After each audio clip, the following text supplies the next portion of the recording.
ঘরের মাঠে ইতিহাস গড়ার হাতছানি বাংলাদেশের সামনে। রাওয়ালপিন্ডির পর দেশের মাটিতে পাকিস্তানকে টেস্টে প্রথমবারের মতো হোয়াইট ওয়াশ করার লক্ষ্য নিয়ে শনিবার সিলেট আন্তর্জাতিক ক্রিকেট স্টেডিয়ামে মাঠে নামছে শান্তর দল।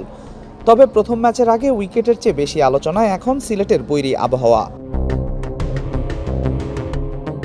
সিলেটের আকাশে যেন একসঙ্গে চলছে দুই ঋতুর খেলা। কখনো ঝলমলে রোদ, আবার হঠাৎ করেই নেমে আসছে ভারী বৃষ্টি। অনুশীলনের সময়ও সেই বৃষ্টির কারণে বারবার ড্রেসিং রুমে ছুটতে হয়েছে ক্রিকেটারদের। তবুও প্রস্তুতিতে কোনো ঘাটতি রাখতে চাননি টাইগাররা। অনিশ্চিত আবহাওয়ার মাঝেই দ্বিতীয় টেস্ট সামনে রেখে ঘাম ঝরিয়েছে পুরো দল। দলের ওপেনিং বিভাগেও রয়েছে আলোচনা। সাদমান ইসলামের ইনজুরিতে সুযোগ পাওয়া জাকের হাসানকে দেখা গেছে বাড়তি মনোযোগ দিয়ে অনুশীলন করতে। টিম ম্যানেজমেন্টও শেষ মুহূর্ত পর্যন্ত কম্বিনেশন নিয়ে ভাবছে। ম্যাচের আগে গণমাধ্যমে কথা বলতে গিয়ে অভিজ্ঞ ব্যাটার মুশফিকুর রহিম বলেন, সিলেট টেস্টে বড় চ্যালেঞ্জ হতে পারে আবহাওয়া। আমার কাছে মনে হয় এখন কম্পারেটিভলি আপনার উইকেটের চাইতে আমার মনে হয় ওয়েদারটা একটা বড় চ্যালেঞ্জ।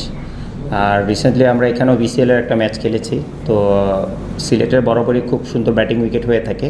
হয়তো আর্লি অন একটু হেল্প থাকে, বাট যেটা আমি বললাম যে ওয়েদার কারণে হয়তো হালকা একটু ময়েশ্চার থাকতে পারে উইকেটে।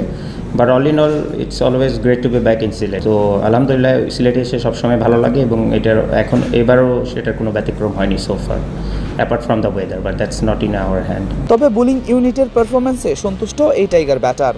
তার বিশ্বাস, বর্তমান ফর্ম ধরে রাখতে পারলে যে কোনো দলকেই চ্যালেঞ্জ জানাতে পারবে বাংলাদেশ। যেটা এখন হয়তো বলতে পারে যে পেস বোলাররা আমাদের ইয়াং, বাট আমি ইয়াং শব্দটা ওই দিক থেকে বলি না যে আপনি টেস্ট খেললে এক্সপিরিয়েন্স হয়ে যাবে, it's not like that. But আপনি যদি সোফার রানাকে দেখেন, ও কিন্তু অনেক বছর ক্রিকেট খেলছে। টেস্ট ক্রিকেট হয়তো নতুন, বাট ও কিন্তু ফার্স্ট ক্লাস বলেন, ন্যাশনাল টিমে বলেন, অন্য লেভেলে বলেন, ও ক্রিকেট খেলছে। তো এই এক্সপিরিয়েন্সের দিক থেকে বলবো যে আমি টেস্ট স্পেশালি আমাদের বোলিং ডিপার্টমেন্টটা 20 উইকেট নেওয়ার ক্ষমতা আগের চেয়ে এখন অনেক বেটার। তো যে কোনো কন্ডিশনে স্পিনাররা তো বরাবরই আমাদের সবসময় ভালো ছিল, বাট যখন আপনার বোলিং ডিপার্টমেন্টে এই অস্ত্রটা অ্যাড হয়ে যায় এবং ক্যাপ্টেনের জন্য এটা বড় একটা স্বস্তির বিষয়, যেটা আমি যখন ক্যাপ্টেন ছিলাম হয়তো আমার কাছে ব্যাটসম্যান ছিল, বাট 20 উইকেট নেওয়ার মতো এরকম 4 জন বোলার ছিল না। অন্যদিকে মিরপুর টেস্ট হারের পর বেশ চাপের মধ্যেই রয়েছে পাকিস্তান শিবির। সামাজিক যোগাযোগ মাধ্যমে দলটির সিনিয়র ক্রিকেটারদের সমালোচনাও হচ্ছে ব্যাপকভাবে। যদিও এসব বিষয়কে গুরুত্ব দিতে নারাজ পাকিস্তানের হেড কোচ সরফরাজ আহমেদ। তিনি জানান, দল এখন পুরোপুরি সিলেট টেস্ট নিয়েই ভাবছে। আমাদের সাবেক ক্রিকেটারদের সমালোচনা নিয়ে বলছেন, এটা আমাদের জন্য নতুন কিছু না। আমরা সবাই জানি ভালো না খেললে সমালোচনা আসবেই। এসব নিয়ে আমরা চিন্তিত নই। আমাদের মনোযোগ পরের ম্যাচে। ইনজুরি কাটিয়ে দ্বিতীয় টেস্ট খেলতে প্রস্তুত আছেন বাবর আজম। আর বাবরের ফেরা দলকে আরো আত্মবিশ্বাসী করবে বলেই মনে করেন সরফরাজ। হ্যাঁ, বাবর আজম পরের ম্যাচের জন্য অ্যাভেলেবল আছে। বাবর খুবই পজিটিভ। সে যেভাবে পিএসএল এ খেলেছে, দারুণ। টেকনিক্যালি ও মেন্টালি স্ট্রং আছে।